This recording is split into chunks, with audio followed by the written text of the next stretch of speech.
नमस्कार, आपण पाहताय कोकणचं नंबर 1 महा चॅनल कोकण 7 लाईव्ह. बातमीपत्रात आपलं स्वागत. सुरुवात करूया हेडलाईन्सनं. कंत्राटी सफाई कामगारांना 4 महिने मानधन नाही. मालवण ग्रामीण रुग्णालयातील प्रकार. मुंबई गोवा महामार्गावर वेताळ बांबर्डे इथं कारचा अपघात.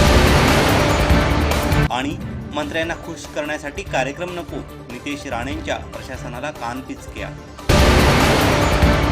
आता पाहूया सविस्तर बातम्या. गेल्या काही दिवसांपासून ओरोस येथील रिक्षा लावण्याच्या विषयावरून सुरू असलेल्या वादावर अखेर पडदा पडलाय. सिंधुदुर्गचे उपप्रादेशिक परिवहन अधिकारी विजय काळे यांनी या प्रकरणी प्रत्यक्ष लक्ष घालून सकारात्मक मार्ग काढल्यानं रिक्षा लावण्याचा वाद मिटला असून सर्वांना रोजगाराची समान संधी उपलब्ध झाली आहे. एखादा अधिकृत रिक्षा स्टँड असेल तर त्या ठिकाणी परमिट होल्डर, रिक्षा चालक किंवा मालक जो आहे आणि जो बॅच होल्डर आहे तो अशा ठिकाणी रिक्षा स्टँडवरती रिक्षा नक्कीच लावू शकतो. त्यासाठी कुठल्याही हद्दीचा किंवा दुसरा कुठलाही असा क्रायटेरिया नाही. अधिकृत स्टँडवरती अधिकृत परमिट होल्डर रिक्षा चालक जो आहे तो रिक्षा लावू शकतो नक्कीच. त्याबाबत त्याला कोणीही अटकाव करू शकत नाही आणि अशा प्रकारचा अटकाव झाल्यास त्यावरती कायदेशीर कारवाई करण्यात येईल. याबाबत जे आहे आमच्याकडे काही तक्रारी आलेल्या होत्या. त्या तक्रारींच्या अनुषंगाने आमचे अधिकारी आहेत त्या अधिकाऱ्यांनी त्या स्टँडला भेट दिलेली आहे आणि संबंधितांना इन्स्ट्रक्शन्सही दिलेल्या आहेत. अशा पद्धतीने कुठल्याही प्रकारचा अटकाव करण्यात येऊ नये. यावर्षी नोव्हेंबर-डिसेंबरमध्ये कडाक्याची थंडी पडली आहे आणि आज थंडीमुळे कोकणातील आंबा आणि काजू पिकाला मोठ्या प्रमाणात फुलधारणा झाली आहे. या फुलधारणेचं रूपांतर फलधारणेत होणार असल्यानं शेतकरी समाधान व्यक्त करत आहेत. याचा आढावा घेतलाय आमचे कणकवली प्रतिनिधी उमेश बुतुडे यांनी. पाहूयात.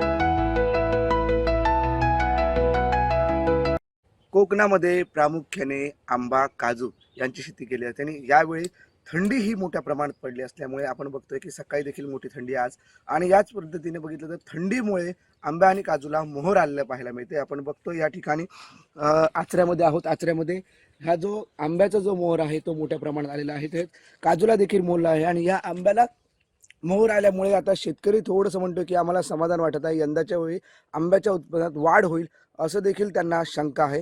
पण एकंदरीत दुसरीकडे बघायला गेलं तर जो आंब्याचा मोहर आहे त्याला कणी जी आहे ती अजूनपर्यंत थोडीशी धरताना दिसत नाही. जशा प्रमाणात जसा मोहर वाढतोय पण त्या प्रमाणात कणी अजून तयार होताना दिसत नाहीये. त्यामुळे जर कणी मोठ्या प्रमाणात झाली तर आंब्याचं उत्पादन जास्त होईल अशी शेतकऱ्यांचं म्हणणं आहे. पण आपण बघतोय की मोठ्या प्रमाणात थंडी असल्यामुळे आंबा आणि काजूचं उत्पादन यंदा जास्तीत जास्त होईल असं एकंदरीत दिसत आहे आणि त्यामुळे शेतकरी आता एक आनंदित म्हणावं लागेल.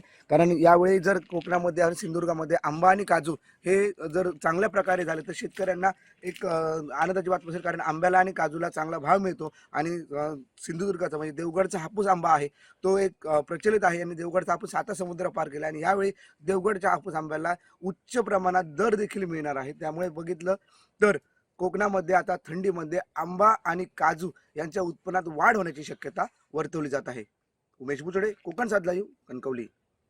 मालवण ग्रामीण रुग्णालयातील कंत्राटी सफाई कामगारांना गेले 4 महिने मानधन दिलं जात नसल्यानं शिवसेनेनं याबाबत वैद्यकीय अधिकाऱ्यांचं लक्ष वेधलं. शिवसेनेच्या यशस्वी चर्चेनंतर अखेर ठेकेदारानं कर्मचाऱ्यांचं मानधन देण्याचं कबूल केलं आहे. मालवण ग्रामीण रुग्णालयातील कंत्राटी सफाई कामगारांना गेले 4 महिने मानधन दिलं जात नसल्यानं कामगारांमध्ये तीव्र असंतोष पसरला आहे. तिन्ही कामगारांच्या कुटुंबाची उपासमार होण्याची भीती निर्माण झाली आहे. यातील काही कामगार भाड्याच्या खोलीत राहत असल्यानं त्यांना घरमालकांनी खोली खाली करण्याची सूचना केली आहे. हा प्रकार उघडकीस आल्यानंतर शिवसेना महिला शहर प्रमुख तथा नगरसेविका पूनम चव्हाण, नगरसेवक दीपक पाटकर यांच्या नेतृत्वाखाली नगरसेवक आणि पदाधिकाऱ्यांनी मालवण ग्रामीण रुग्णालयात वैद्यकीय अधिकारी डॉक्टर संजय पोळ, डॉक्टर बालाजी पाटील यांच्याशी चर्चा केली. यावेळी नगरसेवक आणि पदाधिकारी उपस्थित होते. कर्मचाऱ्याला मानधन देता येत नसेल तर ठेकेदाराने ठेका का घेतला, कर्मचाऱ्यांचे मानधन वेळेच्या वेळी जमा व्हायला हवं, कर्मचाऱ्यांची उपासमार होते ही दुर्दैवी आहे. जर कर्मचाऱ्यांचे मानधन देता येत नसेल तर ठेका का घेतला, त्यापेक्षा ठेकेदार बदला अशी मागणी यावेळी पूनम चव्हाण आणि पदाधिकाऱ्यांनी केली. गोष्ट नाही आहे.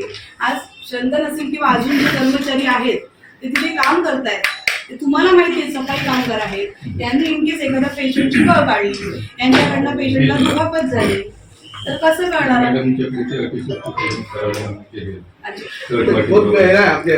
बोलवलं का मला? तेव्हा तुम्ही त्यांना पगार विचारलेला का? भेटला नाही.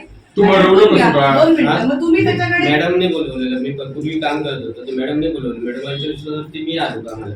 त्याच्यापूर्वी तू आता तुका महिने किती झाले 6 महिने, आणि तू त्याच्या आधी पेमेंट घेतलं ना तू 2 महिन्याचं. किती घेतलं रुपये ना? घेतलं? 10,000. 10,000 रुपयाप्रमाणे पेमेंट घेतलं. मग आता तुमचा ऍक्च्युली पगार किती आहे माहिती आहे काय? म्हणजे मानधन किती आहे? 16,000. तर तुला कसं कळलं, कळणार? कळलं. जेव्हा आमच्या संघटनेकडे गेले, संघटनेकडे मी अर्ज केले, संघटनेतून सगळं बायोडाटा तिथून घेतले, हा. त्याच्यानंतर संघटनेचे अध्यक्ष त्यांच्याशी बोलली, हा. बोलल्यानंतर त्यांच्यानी 50,000 रुपयेचा टेंडर हा म्हणून सांगितलं, हा. भरलेला 50,000 आणि संघटनेकडे आत्ताचं टेंडर या जे रुपये गुरुने घेतलेलं टेंडर किती हजाराचं आहे? आता सध्या 3 महिन्याचं आहे ते 50,000. आता तुम्ही म्हणाल मॅडम 25,000 नाही, तुम्ही तेच म्हणाली. आता साहेब सर पण काय म्हणाले 2 महिन्याचा पगार नाही मिळाला, हे म्हणताय 4 महिन्याचा पगार नाही मिळाला, तुम्ही म्हणताय 3 महिन्याचा पगार नाही मिळाला. आता ते 4 महिन्याचा म्हणताय. 26 ला बिल जनरेट झालं. ऐका तुम्ही मॅडम, शासनाने दिलं नाहीये ना ग्रँट, मग तुम्ही कोणाला ते सांगितलं का? हे शासनाकडे तुम्ही मागणी केली का? आहे, मागणी केली आता आहे. ऐकून घ्या, एक 8 मिनिट. तास ऐकून घ्या माझं 2 मिनिट. 8 तास हा माणूस असेल, अजून कर्मचारी असतील, 8 तास काम करणार आहे, बरोबर. त्याला 1 रुपये मिळणार नाही. 8 तासानंतर परत त्यांनी आपल्या बायका पोरांना सांभाळण्यासाठी मजुरी करायची का? नाही. करायची का?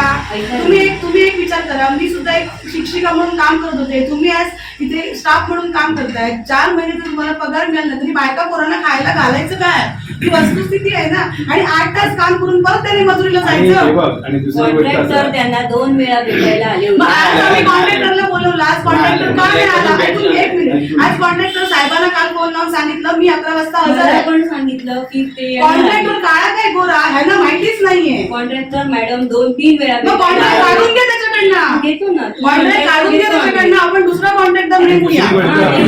चालेल. त्यांना युनिफॉर्म मिळायला पाहिजे, त्यांना आय कार्ड मिळायला पाहिजे आणि त्या कॉन्ट्रॅक्टरचं रजिस्टर असलं पाहिजे. आय कार्ड हे त्यांचं त्यांनी दिलं पाहिजे. तेच ते. contractor मग ने. ऐका मॅडम, तुमच्या हॉस्पिटलमध्ये काम करतोय ना सर तो, पण तुम्ही कॉन्ट्रॅक्टरला का विचारलं नाही? का त्याला आय कार्ड नाहीये? का त्याला युनिफॉर्म नाहीये?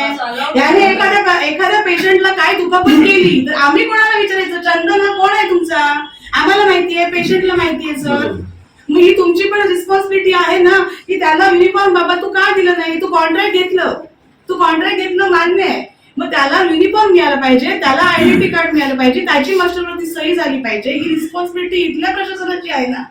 10,000 दिलाय कंत्राटदार देणार, याचे उत्तर आम्ही देऊ शकत नाही. 10,000 पेमेंट त्याने पूर्वी दिली, म्हणूनच बरोबर ना? तिला बोलवलेलं. आणि दुसरी गोष्ट, ह्यांना पण तिने वारंवार फोन केले आणि सांगितलं तुमचं अकाउंट नंबर द्या म्हणून. नाही, मला फोन केलाय, मला एक पण फोन आला नाही, खोटा हो, फोन केला. पैशासाठी अकाउंट नंबर तू देणार नाही कर्मचारी. हे मॅडम एक काय फोन सांगताय? आलाय. नाही देत. काय सांगताय बाकीच्या तुम्ही? नाही, कसं फोन असं आलाय? कसं कोणाला पण एक देणार फोन नाही? आला नाही. नाही, हे असं सांगतायत ना, ते आता कॉन्ट्रॅक्टरला आम्ही सांगितलं या म्हणून, पण सरांनी मला तुम्हाला काल परवा फोन नाही, केला, नाही, सरांनी पण फोन मॅडम, केला, त्याला मी 3 सरांना महिने पगार सांगितलं, नाहीये. आणि जर एखादा माणूस सांगतोय तुला मी पगार मी त्यांना टाकतो, जर मला सरांनी अकाउंट नंबर दे, बोलणं झालंय आणि 7 कोण देणार नाही का? त्यांनी दिले, बाकीच्यांनी दिले. मग हेच मग म्हणतात. त्यांना बाकीच्यांना का दिले? 10,000 पगार आहे ना. बाकीच्यांना का दिलंय? 10,000 पगार आहे ना, हो. मग त्याला आता 13,000 रुपये कुठल्या बेसिसवर वरचे 3,000 रुपये वाढवून दिले त्या कॉन्ट्रॅक्टदाराने? मी नाही. कॉन्ट्रॅक्टदाराने. कॉन्ट्रॅक्टराने यांनी काय सांगितलं? तुम्ही मॅडम विचारा त्याला ना, बघा तुम्ही आता म्हणता 10,000 तुम्ही पगार एवढा देऊन दिला फोन ना. लावला सरांनी, फोन लावला. कसं आहे, जो कॉन्ट्रॅक्टर कोणी असेल त्याचं तुम्ही ना आमच्याकडे नगरपालिकेत डिपॉझिट घेतलंय. म्हणजे उद्या समजा कामगारांचे पैसे ठकले द्यायचे, तुम्ही नगरपालिकेचा सुद्धा रुपये तुम्ही काम करतोय आपल्याकडे. हा, आता ते जुने यायचं आहे. आता हे तुमच्याकडे जसं नवीन आहे तसं आमच्याकडे पण नवीन आलंय. आता ज्या वाळू व्यावसायिकांकडे खंडणी मागणाऱ्यांवरती कारवाई करण्यात यावी अशी मागणी शिवसेना आणि वाळू व्यावसायिकांनी महसूल आणि पोलीस प्रशासनाकडे केली आहे. 4 दिवसापूर्वी आपण जे डंपर पकडले गेले, ज्याने कोणी खंडणी मागून किंवा काय, हे सगळे वाळू मालक उभे आहेत तिथे डंपरचे सगळे, लक्षात आलं का? आणि हा प्रकार तो कोळमच्या ब्रिजवर आराध्य हॉटेलच्या इथे घडला गेला. जर फोन लावून जर अशा गाड्या जर धरत असतील, मग इतके वर्ष तुम्ही बाकीचे गप्प का बसले होते? आणि खंडणीचे त्यांना धमकी देत आहे 100 दिवस गाड्या बंद ठेवणार, सगळे अधिकारी आमच्या ताब्यात आहेत, हे आहे ते आहे. ह्यांना वाळू मालकांना विचारा ना, वाळू मालक सगळे डंपर चालक आहेत तिथे. आणि साहेब त्याचे व्यवसाय आहेत, असं नाही, त्यांचे व्यवसाय होते ना. मग त्या लोकांनी असं आडकाडकी केली आणि असे कंटिन्यू आले प्रयत्न केले तर मॅडम आपल्याला पुढचं पाऊल उचलत हे उचललेलं पाऊल आहे. जामिनावर सुटलेले आरोपी त्याच्यामध्ये आहेत मॅडम. हा, याच्यावर कारवाई ताबडतोब झाली पाहिजे. मॅडम तुम्ही मॅडमांशी बोलून घ्या. आणि मॅडम आम्हाला असं आहे नाही, आम्हाला काय 2 नंबरची वाळू काढायची आहे नाही. तुम्ही सगळ्यावर टेंडर लावा ना मॅडम, टेंडर लावा, पास इश्यू करा. आम्ही घेतो ना, आम्ही घ्यायची आमची तयारी आहे मॅडम. आणि आमच्या आमदार साहेबांनी तो सभागृहात प्रश्न मांडलेलाच आहे ना. आणि रोडवर कोणी कोणाचं असं अडवून हे करू शकत नाही ना. असा कोणी आहे ना का रे? पण यांना अधिकारच कोणी दिले? तुम्ही दिलेत का त्यांना अधिकार? तुम्ही अधिकार दिलेत तर तसे अधिकार दिले सांगा. अधिकार दिले असेल तर आम्हाला सांगा. निव्वळ राजकीय उद्देशाने हे सगळं केलेलं आहे. हे सगळे खंडणी बहादूर आहे, यांच्यावर कारवाई झालीच पाहिजे. सर्व दारू पिऊन होते त्यामुळं, आणि चाव्या वगैरे काढून ठेवले मोबाईल वगैरे. चुकीचं आहे ना हे किती. काय कारवाई करणार ते आम्हाला सांगा तुम्ही. हे आम्ही आता वरिष्ठ कार्यालयाकडे पुढे पाठवतो. हा. त्या अनुषंगाने आम्ही तुमचं जय महाराष्ट्र. आज या ठिकाणी आम्ही सगळेजण जमलेलो आहोत, सर्व शिवसेना पक्षाचे सर्व पदाधिकारी आणि सर्व वाळू व्यावसायिक हे देखील या ठिकाणी उपस्थित आहेत. याचं कारण एकच आहे की गेल्या 4 दिवसापूर्वी जो मालवणमध्ये एक प्रकार घडला, त्या प्रकाराच्या निषेधार्थ आम्ही सर्वजण या ठिकाणी निवेदन देण्यासाठी आलेलो आहोत.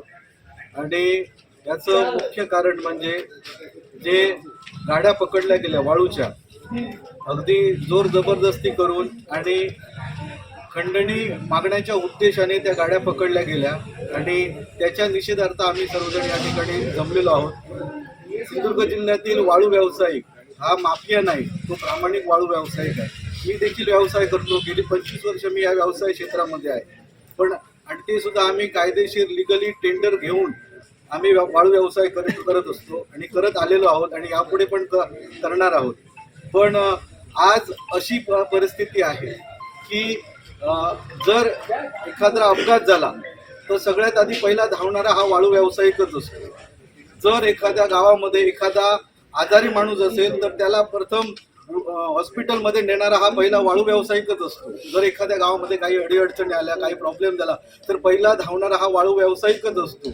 पण काही राजकीय लोक आपल्या राजकीय उद्देशापोटी, आपल्या राजकीय फायद्यापोटी वाळू व्यावसायिकांना बदनाम करतायत आणि नको ते प्रकार करून त्यांना अडचणीत आणण्याचा प्रयत्न करतायत. तर या संदर्भाचं हे निवेदन देण्यासाठी आज आम्ही मालवण तहसीलदार कार्यालयामध्ये आलेलो आहोत. त्याचप्रमाणे मालवणचे जे पोलीस स्टेशन आहे त्या साहेबांना देखील आम्ही आमचं निवेदन सादर केलेलं आहे की ज्यांनी हा प्रकार केलेला आहे त्यांच्यावर योग्य ती कारवाई व्हावी आणि त्यांच्यावरती योग्य ती कठोर शिक्षा त्यांना करण्यात यावी, जेणेकरून यापुढे कोणीही असं धाडस करणार नाही. रस्त्यावरती जाऊन गाड्या अडवणं आणि खंडणी मागणं हा चुकीचा प्रकार आहे आणि याच्या निषेधार्थ आम्ही सर्वजण या ठिकाणी जमलेलो आहोत. सरत्या वर्षाला निरोप आणि नवीन वर्षाच्या स्वागतासाठी मोठ्या संख्येने पर्यटक देवगडमध्ये दाखल झाले आहेत.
हम लोग यहाँ पे अभी 25 दिसंबर को आए थे क्रिसमस मनाने के लिए. यहाँ के हमें बहुत अच्छा लगा. यहाँ का वातावरण वगैरह एटमॉस्फियर बहुत अच्छा है, साफ़ सुथरा वगैरह. इथला व्ह्यू पण खूप छान आहे, समुद्र पण एकदम फ्रेश स्वच्छ आहे. आणखीन आता इथून आम्ही कुणकेश्वर मंदिरला पण जाणार आहे. हम लोग यहाँ पे 25 दिसंबर को आए थे, क्रिसमस की वजह से छुट्टियाँ पड़ी है। यहाँ पे आके हमें बहुत अच्छा लगा। अभी हम लोग 31st वगैरह सेलिब्रेट करके फिर जाने वाले हैं। यहाँ कैसा लगा? यहाँ पे हमें आके बहुत अच्छा लगा, साफ़ सुथरा वातावरण वगैरह, यहाँ के लोग भी बहुत अच्छे हैं। कैलाश पटले, आम्ही मूळचे गोंदिया जिल्हा महाराष्ट्र, तिथून आलेलो आम्ही आज कोल्हापूर, रत्नागिरीवरून पावसवरून आज आम्ही इथं देवगडला आलेलो आहोत। देवगडला सुखमय वातावरण, अतिशय सुंदर वातावरण, समुद्रकिनारा, निसर्गरम्य वातावरण आहे इथं देवगडच्या, छान वातावरण आहे। आणि इथून समोर आता कुणकेश्वरला जाणार आहोत आम्ही। सरत्या वर्षाला निरोप आणि येणाऱ्या वर्षाचे स्वागत करण्यासाठी मोठ्या संख्येने जे आहे ते पर्यटक देवगड येथील पर्यटकांना भेटी देत आहेत। आता आपण आहोत देवगड तालुक्यातील पवनचक्की गार्डन या परिसरात। या ठिकाणी मोठ्या संख्येने जे आहे ते पर्यटकांची वर्दळ वाढू लागलेली आहे। 31 डिसेंबर साजरा करण्यासाठी या ठिकाणी मोठ्या संख्येने जे आहे ते पर्यटक येत आहेत आणि या ठिकाणी 31 डिसेंबरचा जल्लोष करण्यासाठी मोठ्या परिस्थितीत या ठिकाणी हॉटेल लाईन असेल, सर्व पर्यटन स्थळे जे आहेत ते फुल झालेली आहेत आणि या ठिकाणी जे आहे ते पर्यटनाचा आनंद घेत आहेत। कोकण 7 लाईव्हसाठी नागेश दुखंडे, देवगड। क्रीडा महोत्सवासारखे कार्यक्रम भव्यदिव्य झाले पाहिजेत। केवळ कागदोपत्री दाखवण्यासाठी व मंत्र्यांना दाखवण्यासाठी कार्यक्रम करू नका, अशा कानपिचक्या पालकमंत्री नितेश राणेंनी वैभववाडी तालुकास्तरीय क्रीडा महोत्सवात प्रशासनाला दिल्या। काय म्हणाले मंत्री राणे, पाहूयात। जवळपास आहे, पुन्हा 38,000 लोकसंख्या असलेला आमचा वैभववाडी तालुका आणि आज तालुकास्तरीयची अगर क्रीडा स्पर्धा अगर इथे होत असतील तर उपस्थिती बघितल्यानंतर ह्या कार्यक्रमामध्ये बदल होणं ही काळाची गरज आहे, हे वारंवार माझ्या डोक्यामध्ये येत आहे। आता मीच सरकारचा भाग आहे, मीच सरकारचा प्रतिनिधी म्हणून इथे उपस्थित आहे, म्हणून मी इकडच्या असलेल्या ज्या जिल्हा परिषदेचे ह्या डिपार्टमेंटचे जे कोण प्रतिनिधी आहेत, शिक्षण खात्याचे असतील, अन्य खात्याचे असतील आणि BDO, मी आपल्याला एक विनंती करणार आहे किंवा आग्रह करणार आहे की आपण जरा एकत्र बसलो पाहिजे। काळानुसार ह्या अशा पद्धतीचे कार्यक्रम विद्यार्थ्यांसाठी आपण कसे बदलू शकतो, त्यांना खऱ्या अर्थाने ह्या कार्यक्रमाचा उपयोग झाला पाहिजे, खऱ्या अर्थाने त्यांच्यामध्ये असलेली क्षमता, बुद्धिमत्तेमध्ये वाढ या कार्यक्रमाच्या निमित्ताने आपण कसं वाढवू शकतो, ह्याबद्दल थोडा अभ्यास करा, त्याची माहिती आमच्याकडे पाठवा। शासनाच्या माध्यमातून तुम्ही जो प्रस्ताव पाठवाल त्याला निश्चित पद्धतीने न्याय मिळवून देण्याची जबाबदारी ही माझी असेल, हे आवर्जून तुम्हाला सांगतो, जबाबदारी टाकतो। नाहीतर दरवर्षी आपण त्यात पहिला आमदार होतो म्हणून बदल करू शकलो नाही, पण आता तर पालकमंत्री आणि कॅबिनेट मंत्री पण आहे आणि महाराष्ट्रामध्ये ग्रामीण भागामध्ये अशा पद्धतीचे कार्यक्रम घेण्याच्या मागे काही विचार असेल, काही उद्दिष्ट असेल आणि त्याचमुळे वर्षानुवर्ष हे कार्यक्रम सुरू आहेत। म्हणून मला वाटतं की आता आपण नवीन युगात जातोय, नवीन लोकांच्या अभ्यासाची पद्धती बदललेल्या आहेत, खेळण्याच्या पद्धती बदललेल्या आहेत आणि त्यानुसार या पद्धतीचे कार्यक्रम पण बदलले पाहिजेत, असं आवर्जून ह्या निमित्ताने मी उल्लेख करेन। नाहीतर काय होतं की बाबा आपल्याला एक तालुकास्तरीय स्पर्धा घ्यायची आहे, टिक मार्क मारायचा आहे, तेवढी निधी बाजूला आपल्याला खर्च दाखवायचा आहे, झाला कार्यक्रम। आता नेमकं निधी झालेली तरतूद आणि समोर असलेला कार्यक्रम ह्याचा काय माझ्या नजरेमुळे तालमेल काय मिळत नाही। म्हणून या सगळ्या गोष्टीवर BDO साहेब तुम्ही आज शिक्षण खात्याचे अधिकारी आहेत, नुसतं आपण खुर्च्यांवर बसण्यापेक्षा आपण ह्या ज्या विद्यार्थ्यांसाठी हा कार्यक्रम घेतोय, जे आपण त्यांना भावी पिढी म्हणून पाहतो, भावी मतदार म्हणून आपण पाहतो, उद्याची वैभववाडी, उद्याचा सिंधुदुर्ग हा त्यांचा आहे आणि त्यांना घडवण्यासाठी अशा पद्धतीचे कार्यक्रम जर आपण आयोजित करत असू तर त्याच्या मागचा मेहनत आणि विचार आणि त्याच पद्धतीचं नियोजन पण गेलं पाहिजे। नाहीतर नुसतं आम्हाला समाधान देण्यासाठी, शासनाकडून शाबासकी मिळवण्यासाठी अशा पद्धतीचे कार्यक्रम आपण कृपया घेऊ नका।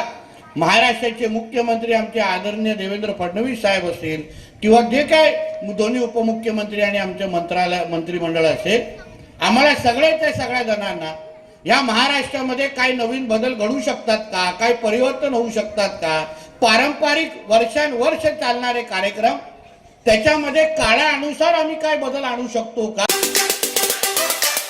आम्ही नेहमी म्हणतो का हे हिंदू राष्ट्र आहे आणि हिंदू राष्ट्रामध्ये हिंदुत्वच विचाराचे लोकप्रतिनिधी, नगराध्यक्ष, महापौर निवडून आले पाहिजे अशी सरळ स्पष्ट भूमिका आहे.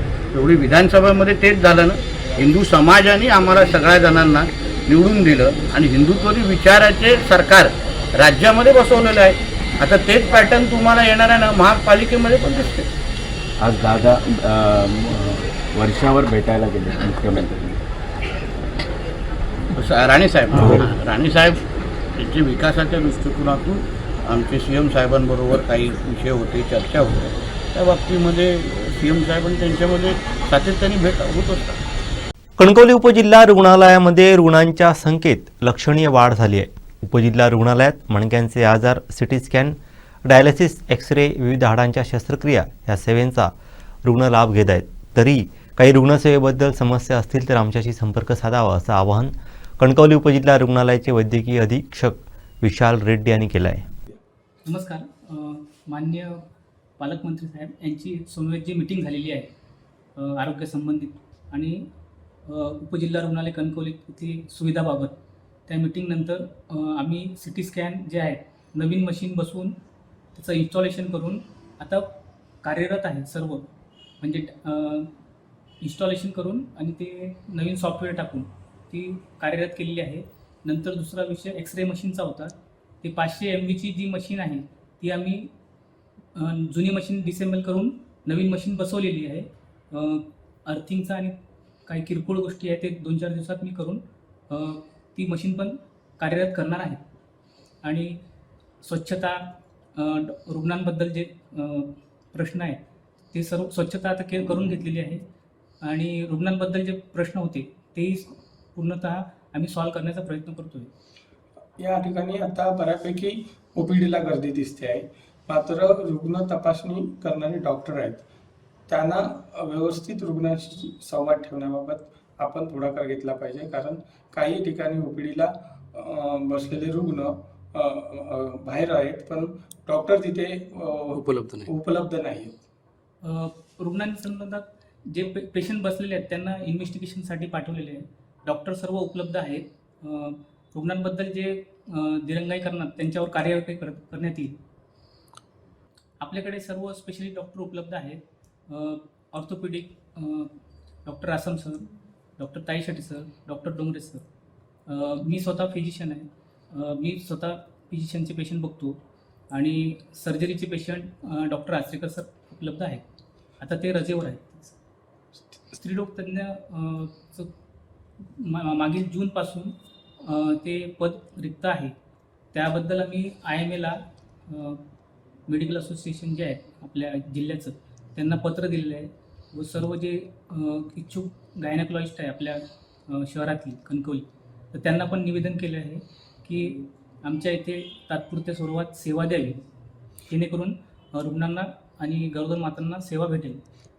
कलमट ग्रामस्थ ताई होत्या, त्यांनी जी फेसबुक लाईव्ह पोस्ट मांडलेली आहे तर ती डॉक्टर आचरेकरांबद्दल होती. हर्नियाचे ऑपरेशन आपल्याकडे होतात. आता त्याबद्दल आम्ही आचरेकर सरांना ते चौकशी बसून त्याच्यावर काय वरती वरिष्ठ पातळीवर निर्णय घेता येईल ते आपण आमच्या सर्व कमिटीमधून कळणार. त्यानुसार आपण कारवाई करणार त्याच्यावर. तोपर्यंत त्या महिलेने जे काय प्रतिक्रिया मांडलेली आहे आपण त्याबाबत जाऊन त्या महिलेशी काही संपर्क साधून ते जे अजून तिच्यावरती ऑपरेशन झालेलं नाही मग उपजिल्हा रुग्णालय प्रशासन म्हणून तुम्ही काय भूमिका घेणार? आता त्या ताईंना आवाहन करतो की आम्हाला किंवा आम्ही त्यांच्याकडे जाऊन भेटूया. आपले कलमट गावाचे सरपंच साहेबांना आवाहन करतो मला त्यांच्याशी भेट घालून द्यावी. आपण त्यांचं जे शंका आहे त्याची निवारण करूया. रुग्णवाढीसाठी आता आपल्याकडे स्पाईनचे कॅम्प होत आहेत. त्याच्यासाठी जे स्पाईनचे पेशंट असतील तर पुढच्या मार्च महिन्यात आम्ही स्पाईनचा कॅम्प परत घेणार आहोत. तर ते हाडांचे पेशंट आहेत जिल्ह्यातील सर्वांनी इथे यावे व ज्यांना मणक्याचा त्रास असेल त्यांनी इथे यावे व आमच्याकडे फिजिशियन पण आहेत आणि सर्जन पण आहेत. तर पुढचे जे आहेत तर ते त्यांनी पण रुग्णांनी आमच्याकडे यावे. तारामुंबरी मीठ मुंबरी ब्रिजवरून बिबट्या रात्रीच्या वेळी धावतानाचा जुना व्हिडिओ पुन्हा एकदा व्हायरल होतोय. पाहूयात.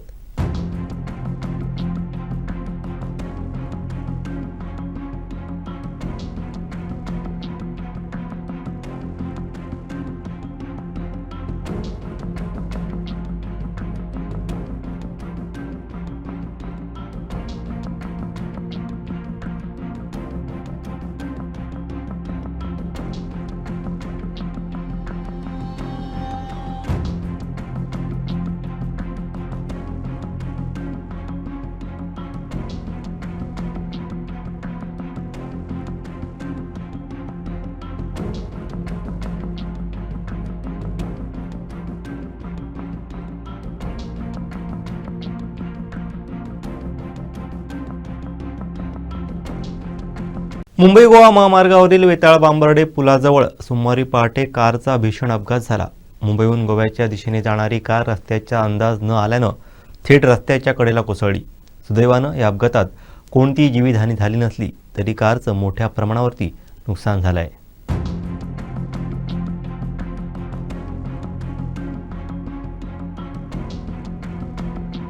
मिळालेल्या माहितीनुसार पहाटे 4 वाजण्याच्या सुमारास ही घटना घडली. महामार्गाचं काम वेताळ बांबर्डे पुलाजवळ अद्याप अपूर्ण आहे.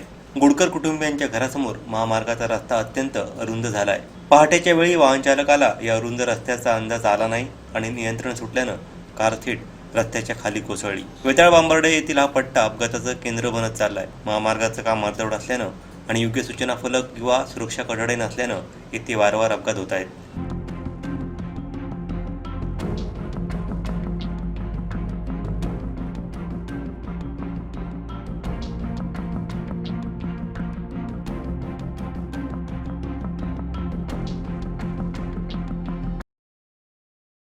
शेवटी ठळक घडामोडी पुन्हा एकदा. कंत्राटी सफाई कामगारांना 4 महिने मानधन नाही. मालवण ग्रामीण रुग्णालयातील प्रकार. मुंबई गोवा महामार्गावर वेताळ बांबर्डे इथं कारचा अपघात. आणि मंत्र्यांना खुश करण्यासाठी कार्यक्रम नको, नितेश राणेंच्या प्रशासनाला कानपिचक्या.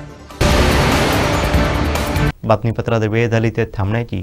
पाहत राहा बदलत्या कोकणचा बुलंद आवाज. कोकणचं नंबर 1 महा चॅनल कोकण साध लाईव्ह. धन्यवाद.